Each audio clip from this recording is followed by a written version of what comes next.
여러분 안녕하십니까? 크립토롬입니다.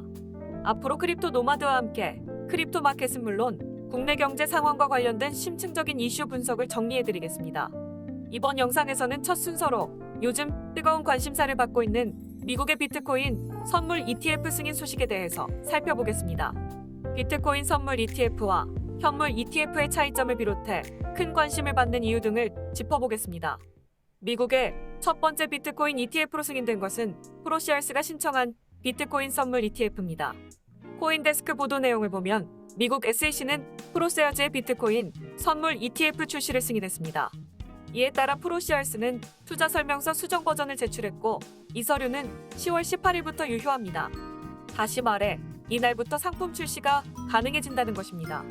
프로시얼스는 다음 주 중에 비트코인 선물 ETF를 출시할 것으로 알려졌습니다. 이와 관련해 블룸버그 인텔리전스 소속 애널리스트 제임스 세이파트는 선물 기반 ETF 출시는 궁극적으로 현물 기반 ETF 출시를 위한 가격 역할을 하게 될 것이라고 평가했습니다. 그렇다면 이번에 출시되는 비트코인 선물 ETF는 비트코인 현물 ETF와 어떤 차이점이 있는 것일까? 왜 그동안 비트코인 ETF를 반대해왔던 미국 SEC가 비트코인 선물 ETF는 승인한 것일까? 그동안 SEC가 비트코인 ETF를 허용하지 않았던 이유로는 시세 조작 가능성이 크다는 점이 지목되어 왔습니다. 하지만 비트코인 선물은 전통적인 파생상품 거래소인 시카고 상품선물거래소에서 거래가 이뤄지고 이미 미국 금융당국의 엄격한 감독과 규제가 이뤄지고 있기 때문에 우려 역시 그만큼 크지 않은 것으로 판단한 것입니다. 암호화폐 거래소는 지역별로 다른 규제 기준이 적용되는 반면 시카고 선물거래소에서 거래되는 비트코인 선물은 연방정부 단위로 규제가 되는 만큼 규제에 있어서 훨씬 더 수월하다는 점도 반영됐다는 분석입니다. 특히 비트코인 선물은 투자자들에게 요구하는 최소 마진 수준이 높기 때문에 거래에 참여할 수 있는 투자자가 제한될 것이라는 효과도 기대해 볼 수 있습니다. 아무나 투자에 참여할 수 없기 때문에 그만큼 투자자 보호도 더 실효성을 갖게 된다는 것입니다. 결국 게리 갠슬러 위원장은 규제가 잘 이뤄질 수 있는 비트코인 선물 ETF에 대해서는 어느 정도 안심하고 있다고 생각해 볼 수 있습니다. 반면 비트코인 현물 ETF에 대해서는 여전히 가격 변동성과 시세 조작 등에 대해 우려하고 있다고 볼 수 있는 상황입니다. 그렇다면 대체 비트코인 ETF는 기존의 비트코인 거래와는 어떤 차이가 있는 것일까? 먼저 ETF는 주식이나 채권 그리고 원자재 가격은 물론 이들을 기초로 하는 주요 가격 지수가 오르내리는 정도에 따라 수익률이 따라갈 수 있도록 설계한 인덱스 펀드입니다. 여러 사람의 돈을 모아서 투자를 하는 상품인 만큼 뮤추얼 펀드 성격도 가지고 있습니다. ETF는 펀드에 가입하는 절차가 따로 없고 개별 주식처럼 주식시장에서 쉽게 사고 팔 수 있는 장점이 있습니다. 특히 금이나 원유처럼 현물을 직접 사고 팔 때 보관 등이 불편한 투자 자산은 선물로 투자할 수 있도록 하기 위해 ETF를 설계하기도 합니다. 이런 나름의 장점이 있는 탓에 2004년 금 ETF가 처음 등장한 뒤 금 가격은 엄청난 상승 랠리를 펼쳤습니다. 금 ETF 상품이 쏟아지면서 투자금이 대거 유입됐던 것입니다. 지금의 금값으로 끌어올리는 결정적인 계기가 바로 금 ETF였다고 할 수 있습니다. 많은 사람들의 비트코인 ETF 출시를 고대하는 것은 금의 경우처럼 비트코인의 경우에도 가격 급등 랠리가 펼쳐질 수 있을 것이라는 기대감이 자리하고 있기 때문입니다. 그렇다면 왜 비트코인 현물 ETF는 안 되는데 선물 ETF는 승인이 된 것일까? 먼저 현물을 기초 자산으로 하는 ETF는 투자금 전부를 현물을 매수하는 데 사용합니다. 만약 50억 규모의 미국 반도체 ETF라고 한다면 투자금 50억 원으로 대표적인 반도체 기업들의 주식을 매수해서 반도체 지수인 필라델피아 반도체 지수 수익률을 따라가도록 설계합니다.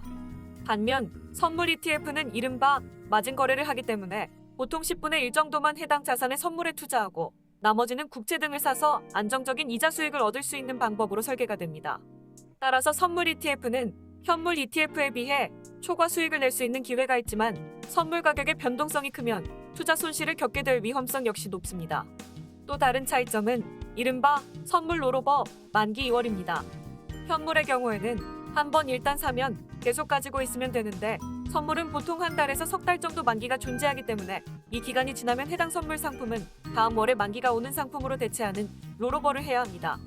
이때 자산 가격 흐름이 양호할 것으로 본다면 만기가 다음에 오는 상품 가격이 더 비싸지게 됩니다. 이런 상황을 콘텐고 정상시장이라고 합니다. 가격이 더 싼 선물을 팔고 더 비싼 다음 만기의 선물을 사야 하기 때문에 ETF 가격이 떨어질 수밖에 없고 또 상황에 따라서 롤오버가 잘 안 될 때는 수익률 역시 큰 폭으로 떨어질 수도 있습니다. 이처럼 선물 ETF는 해당 자산의 선물을 사는 것이기 때문에 직접적으로 현물 가격을 끌어올리지는 않습니다. 물론 선물 가격이 올라가면 일정한 시차를 두고 현물 가격이 이어서 올라갈 가능성은 충분히 존재합니다. 하지만 그 폭이 현물을 직접 구매하는 것과는 차이가 난다고 할 수 있는데 바로 이런 이유 때문에 일각에서는 비트코인 선물 ETF가 엄청난 가격 폭등을 불러오지는 않을 것이라는 전망이 나왔던 것입니다. 물론 비트코인 선물 ETF가 승인됐다는 것은 비트코인 현물 ETF 승인으로 가는 길이 열렸다는 것을 의미합니다. 또 이더리움 등 다른 알트코인들에 대한 승인 가능성 역시 커진 상황입니다. 즉 비트코인 선물 ETF는 코인 관련 여러 ETF 출시와 관련된 일종의 마중물로도 볼 수 있는 것입니다. 일단 미국 SEC는 프로시얼스와 발키리의 비트코인 선물 ETF를 승인했습니다. 10월에 두 개 상품에 대한 심사가 더 남아있어서 여차하면 10월에 비트코인 ETF 4개 상품에 대한 출시가 모두 이뤄질 수도 있습니다. 또 11월에도 줄줄이 관련 상품들에 대한 심사가 예정돼 있는 만큼 머지않아 비트코인 현물 ETF에 대한 승인 역시 떨어질 것이라는 기대감도 피어오르고 있는 상황입니다. 일부 암호화폐 분석가들 사이에서는 비트코인 가격이 30만 달러를 돌파할 것이라는 전망도 나오고 있습니다. 다소 비현실적으로 느껴지는 이 같은 전폭적인 가격 전망의 전제로는 비트코인 현물 ETF 승인에 대한 기대감이 깔려있는 것으로 볼 수 있을 것 같습니다. 대대적인 기관 자금이 몰려오기 위해서는 비트코인 현물 ETF가 승인돼야 하기 때문입니다. 플랜B가 제시한 비트코인 연내 10만 달러 전망이나 비트코인 아카이프가 제시한 30만 달러 전망 등은 결국 비트코인 현물 ETF가 승인됐을 때 가능한 일이라고 할 수 있습니다. 또 비트코인 현물 ETF 출시까지 원활하게 이뤄진다면 엘살바도르에 이은 추가적인 비트코인 법정화폐 채택 역시 수월해질 수 있을 것으로 기대해 볼 수 있습니다. 금융제도권 안으로 더 명확하게 자리하게 되는 것을 의미하기 때문입니다. 이런 흐름이 중남미와 아프리카 일부 국가에서 일고 있는 비트코인 열기와 맞물리면 추가적인 비트코인 법정화폐 채택으로 이어질 수 있을 것으로 전망되고 있습니다. 정리하면 비트코인 선물 ETF 승인은 비트코인 시세 상승과 관련해서는 기대보다는 제한적일 수 있습니다. 하지만 중장기적으로 봤을 때는 분명한 호재라고 할 수 있습니다. 아무쪼록 비트코인 ETF 승인을 통해 비트코인 등 암호화폐 시장이 제도권에 더 안정적으로 자리 잡게 되는 계기가 될 수 있으면 좋겠습니다. 이번 영상에서는 비트코인 선물 ETF 승인이 어떤 의미를 가지고 있는지를 집중적으로 살펴봤습니다. 앞으로도 크립토 마켓과 세계 자본 시장 주요 이슈 등을 집중적으로 분석해서 전해드리도록 하겠습니다. 이번에 준비한 영상은 여기까지입니다. 영상이 도움이 되셨다면 좋아요와 구독, 알림 설정을 꼭 부탁드립니다. 영상 제작에 아주 큰 도움이 된다는 말씀 함께 드립니다. 언제나 성투하시기를 기원하겠습니다. 시청해주셔서 감사합니다. 지금까지 크립토 롬이었습니다.